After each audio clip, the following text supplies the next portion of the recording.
Hello, everyone.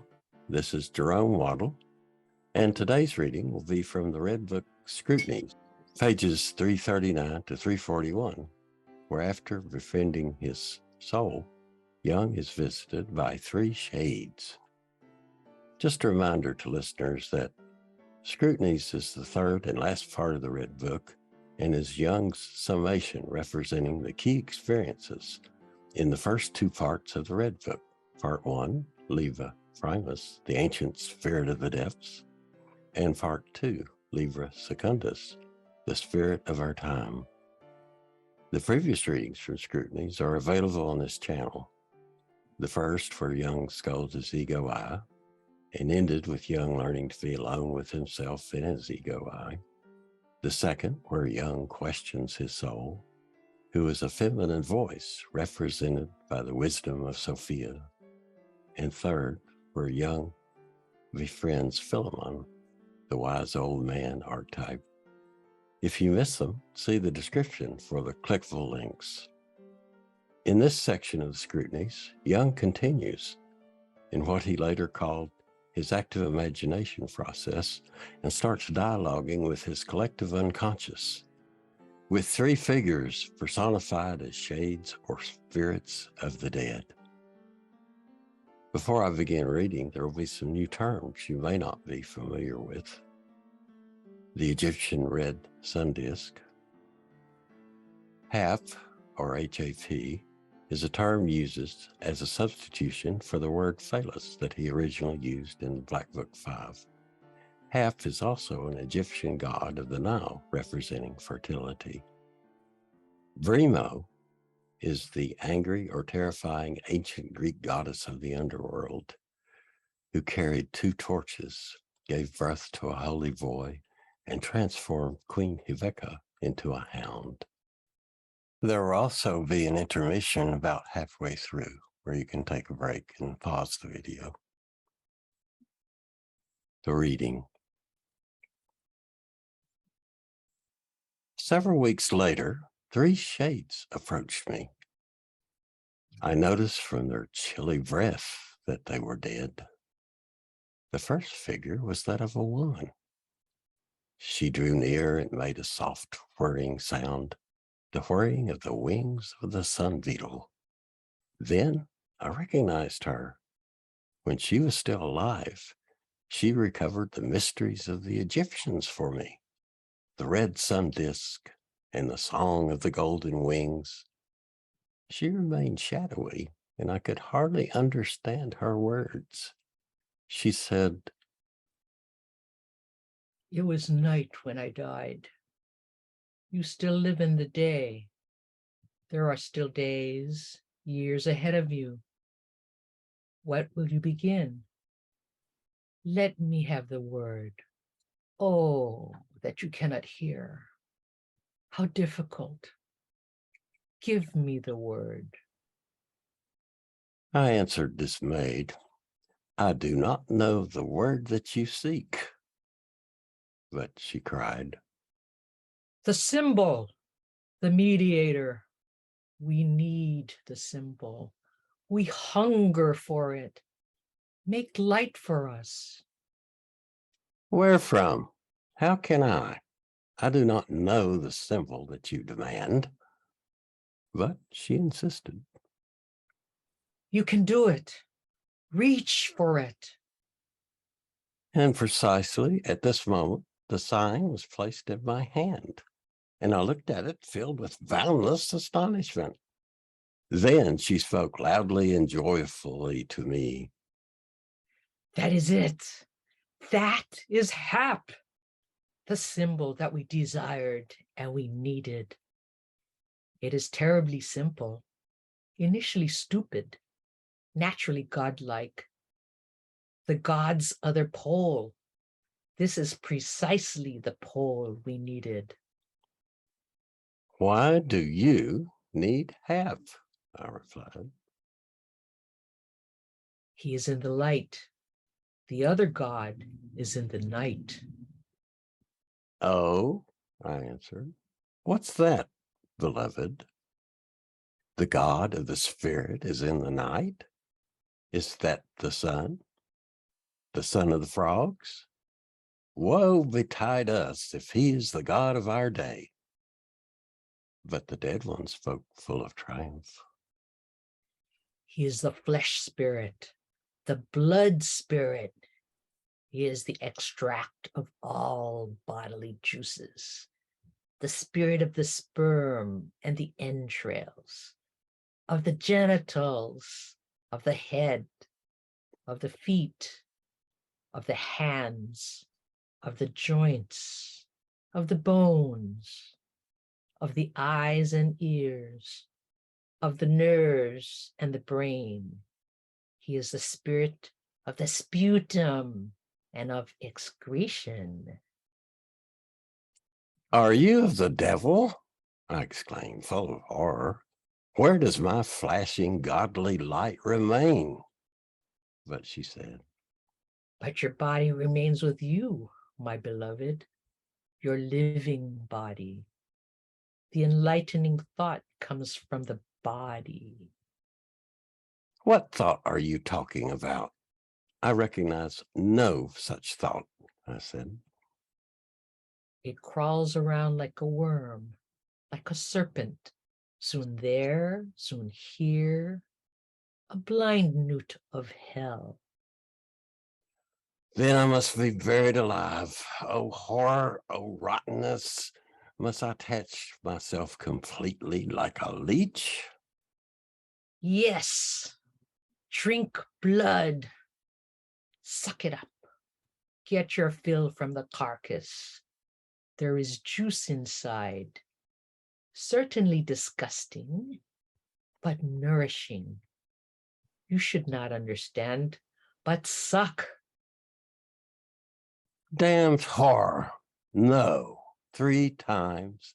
No, I cried in outrage. But she said, It should not irritate you. We need this meal, the life juices of men, since we want to share in your life. Thus we can draw closer to you. We want to give you tidings of what you need to know. that is horribly absurd. What are you talking about? But she looked at me as she had done on the day I had last seen her among the living, and on which she showed me, unaware of its meaning, something of the mystery of what the Egyptians had left behind. And she said to me, Do it for me, for us. Do you recall my legacy? The red sun disk, the golden wings, and the wreath of life and duration? Immortality. Of this, there are things to know. The way that leads to this knowledge is hell. from this, I sank into gloomy brooding, since I suspected the heaviness and incomprehension and the immeasurable solitude of this way. And after a long struggle with all the weakness and cowardice in me, I decided to take upon myself this solitude of the holy air and the eternally valid truth. And in the third night, I called to my dead beloved and asked her, teach me the knowledge of the worms and the crawling creatures. Open to me the darkness of the spirits. She whispered, Give blood, so that I might drink and gain speech. Were you lying when you said that you would leave the power to the sun? no, I was not lying. But I said something that I did not understand. You are fortunate if you can say what you do not understand. So listen, Hap is not the foundation, but the summit of the church that still lies sunken. We need this church, since we can live in it with you and take part in your life. You have excluded us to your own detriment. Tell me, is hap for you the sign of the church in which you hope for community with the living? Speak, why do you hesitate? She moaned and whispered with a weak voice. Oh, give blood. I need blood. So, take blood from my heart, as folks. I thank you. That is fullness of life. The air of the shadow world is thin, since we hover on the ocean of the air like birds above the sea. Many went beyond limits, fluttering on indeterminate paths of outer space, bumping at hazard into alien worlds. But we who are still near and incomplete, would like to immerse ourselves in the sea of the air and return to earth, to the living. Do you not have an animal form into which I can enter? What? I exclaimed, horrified. You would like to be my dog? If possible, yes. I would even like to be your dog. To me, you are of unspeakable worth. All my hope that still clings to earth. I would still like to see completed what I left too soon. Give me blood, much blood. So drink, I said despairingly. Drink, so that what should be will be, she whispered with a hesitant voice. Primo? I guess that's what you call her. The old one, which is how it begins. The one who bore the sun, the powerful hap, who grew out of her shame and strove after the wife of heaven, who arches over earth. For Primo, above and below, envelops the sun. She bears and raises him. Born from below, he fertilizes the above. Since the wife is his mother, and the mother is his wife. Accursed teaching. Is this still not enough of the horrifying mysterium? I cried, full of rage and abhorrence. If heaven becomes pregnant and can no longer hold its fruit, it gives birth to a man who carries the burden of sin. That is the tree of life and of unending duration. Give me your blood. Listen. This riddle is terrible. When Primo, the heavenly, was pregnant, she gave birth to the dragon, first the afterbirth, and then the son, Hap, and the one who carried Hap. Hap is the rebellion of the below, but the bird comes from the above and places itself on the head of Hap.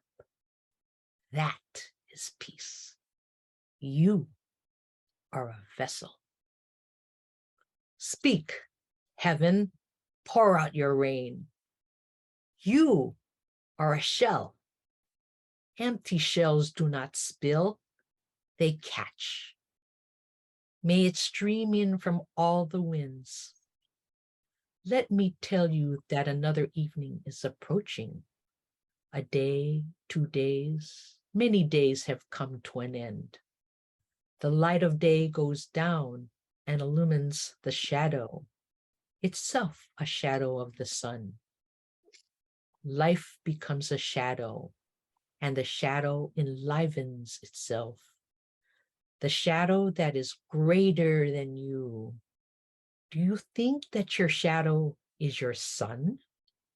He is small at midday and fills the sky at midnight. But I was exhausted and desperate and could hear no more. And so I said to the dead one, so you introduced the terrible sun who lived beneath me under the trees on the water? Is he the spirit that the heavens pour out? Or is he the soulless worm that the earth bore? O heaven, O most sinister womb, do you want to suck the life out of me for the sake of the shadow? Should humanity thus completely go to waste for divinity? Should I live with shadows instead of with the living? Should all the longing for the living belong to you, the dead? Did you not have your time to live? Did you not use it? Should a living person give his life for your sake? You who did not live the eternal. Speak, you mute shadows who stand at my door and demand my blood. The shadow of the dead one raised his voice and said, You see? Or do you still not see what the living do with your life? They fritter it away. But with me, you live yourself, since I belong to you. I belong to your invisible following and community. Do you believe that the living see you?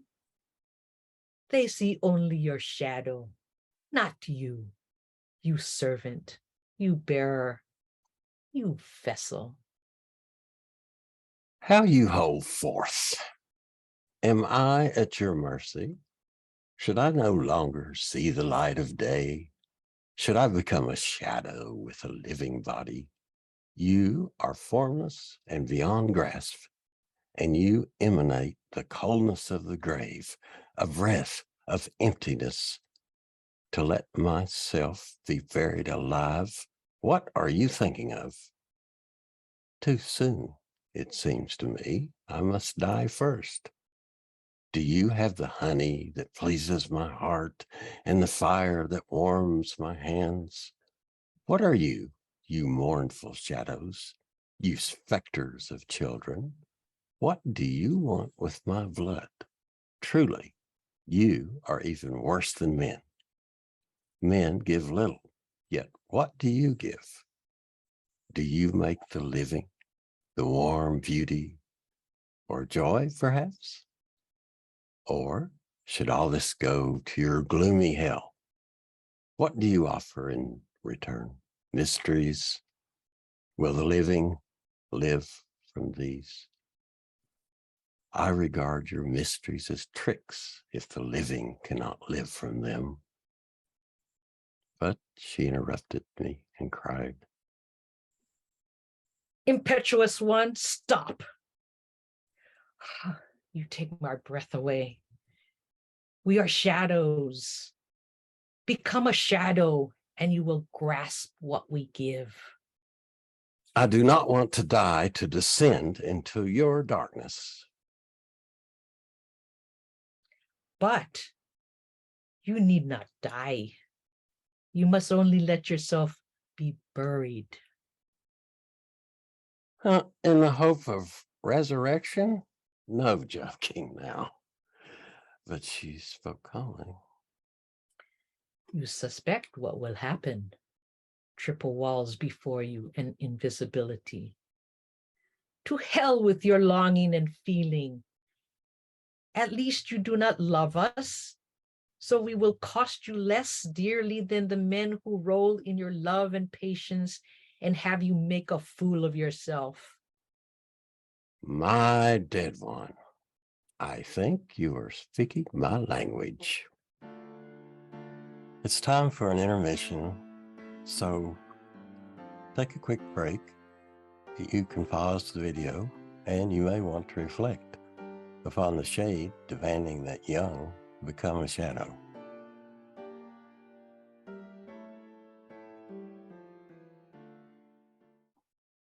She replied to me scornfully,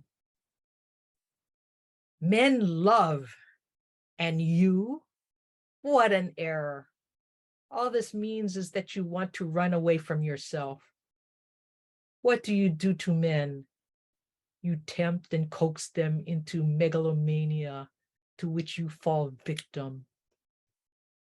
but it grieves me, pains me, howls at me.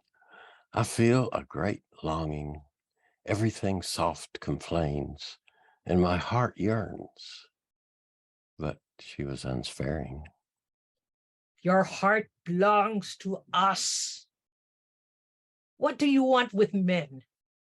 Self-defense against men, so that you walk on your own 2 feet, not on human crutches? Men need the undemanding, but they are always wanting love to be able to run away from themselves. This ought to stop. Why do fools go out and preach the gospel to the Negroes and then ridicule it in their own country? Why do these hypocritical preachers speak of love, divine and human love, and use the same gospel to justify the right to wage war and commit murderous injustice? Above all, what do they teach others when they themselves stand up to their necks in the black mud of deception and self-deceit? Have they cleaned their own house? Have they recognized and driven out their own devil? Because they do none of this, they preach love to be able to run away from themselves and do to others what they should do to themselves. But this greatly prized love given to one's own self burns like fire. These hypocrites and liars have noticed this, as you have, and prefer to love others. Is that love? It is false hypocrisy. It always begins in yourself and in all things, and above all, with love. Do you believe that one who wounds himself unsparingly does the other a good deed with his love? No, of course you don't believe it. You even know that he only teaches the other how one must wound oneself so that he can compel others to express sympathy. Therefore, you should be a shadow, since this is what men need. How can they get away from the hypocrisy and foolishness of your love if you yourself cannot? For everything begins with yourself. But your horse still cannot refrain from whining. Even worse, your virtue is a wagging dog, a growling dog, a licking dog, a barking dog. And you call that human love. Ha! But love is to bear and endure oneself. It begins with this. It is truly about you. You are not yet tempered. Other fires must come over you until you have accepted your solitude and learned to love. What do you ask about love? What is love? To live above all, that is more than love. Is war love? You are bound to see what human love is still good enough for, a means like other means.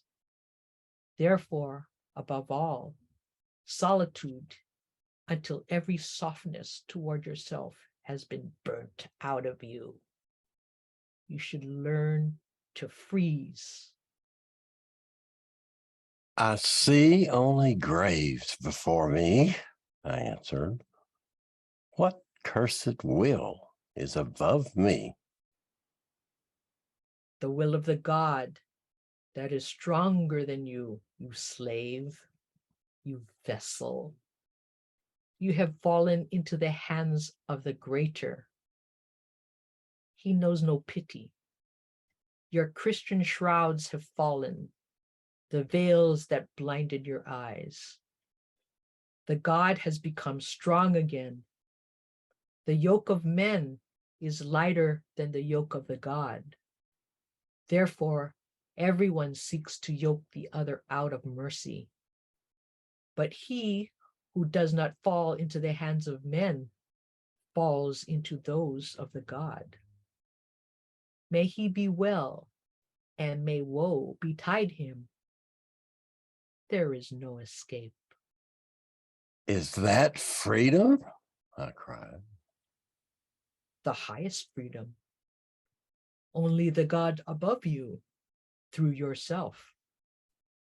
Comfort yourself with this, and that as well as you can. The God bolts doors that you cannot open. Let your feelings whimper like puppies. The ears on high are deaf. But, I answered, is there no outrage for the sake of the human? Ha ha! Outrage! I laugh at your outrage. The God knows only power and creation. He commands and you act. Your anxieties are laughable. There is only one road, the military road of the Godhead. The dead one spoke these unsparing words to me. As I did not want to obey anyone, I had to obey this voice, and she spoke unsparing words about the power of the God. I had to accept these words. We have to greet a new light, a blood-red sun, a painful wonder. No one forces me to. Only the foreign will in me commands, and I cannot escape since I find no grounds to do so. The sun, appearing to me, swam in a sea of blood and wailing. Therefore I said to the dead one, should it be the sacrifice of joy? But the dead one replied, the sacrifice of all joy, provided that you do it yourself. Joy should neither be made nor sought. It should come, if it must come. I demand your service. You should not serve your personal devil. That leads to superfluous pain. True joy is simple. It comes and exists from itself, and is not to be sought here and there. At the risk of encountering black night, you must devote yourself to me and seek no joy. Joy can never, ever be prepared, but exists of its own accord, or exists not at all. All you must do is fulfill your task, nothing else. Joy comes from fulfillment, but not from longing. I have the power. I command. You obey. I fear that you will destroy me. But she answered, I am life that destroys only the unfit. Therefore, take care that you are no unapt tool. You want to rule yourself? You steer your ship onto the sand, build your bridge stone upon stone, but don't think of wanting to take the helm. You go astray if you want to escape my service. There is no salvation without me. Why are you dreaming and hesitating? You see, I answered, that I am blind and do not know where to begin. It always begins with the neighbor. Where is the church? Where is the community? This is pure madness, I cried out indignantly. Why do you speak of the church? Am I a prophet? How can I claim such for myself? I am just a man who is not entitled to know any better than others. But she replied, I want the church. It is necessary for you and for others. Otherwise, what are you going to do with those whom I force to your feet? The beautiful and natural will nestle into the terrible and dark and will show the way. The church is something natural. The holy ceremony must be dissolved and become spirit. The bridge should lead out beyond humanity, inviolable, far of the air. There is a community of spirits founded on outer signs with a solid meaning. cease, I cried. That doesn't bear thinking about. It's incomprehensible. But she continued, Community with the dead is what both you and the dead need. Do not commingle with any of the dead, but stand apart from them and give to each his due. The dead demand your expiatory prayers. and when she spoke these words, she raised her voice and evoked the dead in my name. You dead, I call you.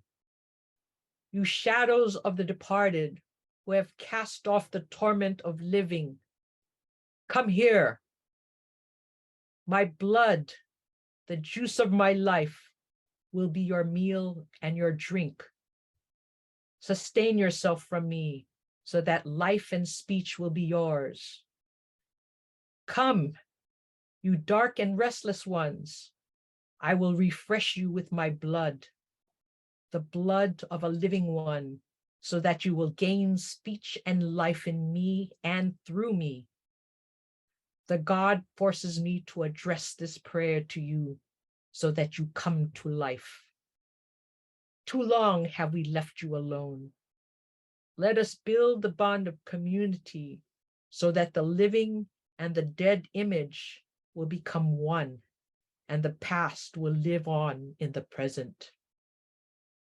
Our desire pulls us to the living world, and we are lost in our desire. Come drink the living blood. Drink your fill so that we will be saved from the inextinguishable and unrelenting power of vivid longing for visible, graspable, and present being. Drink from our blood the desire that begets evil as quarrel, discord, ugliness, violent deed, and famishment. Take, eat. This is my body that lives for you. Take, eat, drink. This is my blood whose desire flows from you. Come celebrate a last supper with me for your redemption and mine. I need community with you so that I fall prey neither to the community of the living nor to my desire and yours, whose envy is insatiable and therefore begets evil. Help me so that I do not forget that my desire is a sacrificial fire for you. You are my community. I live what I can live for the living, but the excess of my longing belongs to you. You, shades, we need to live with you. Be auspicious to us and open our closed spirit so that we become blessed with the redeeming light.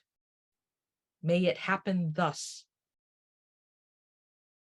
When the dead one had ended this prayer, she turned to me again and said, Great is the need of the dead, but the God needs no sacrificial prayer. He has neither good will nor ill will. He is kind and fearful, though not actually so, but only seems to you thus. But the dead hear your prayers, since they are still of human nature and not free of good will and ill will.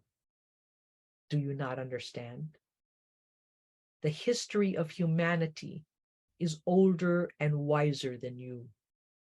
Was there a time when there were no dead? Vain deception. Only recently have men begun to forget the dead and to think that they have now begun the real life, sending them into a frenzy. when the dead one had uttered all these words, she disappeared. I sank into gloominess and dull confusion.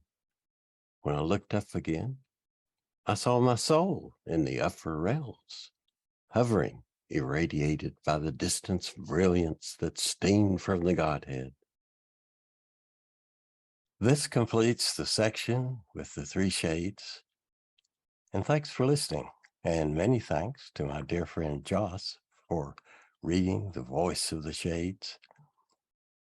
In the next section, Jung battles with his soul, along with Philemon, about what the three shades had transmitted to Jung. So, stay tuned.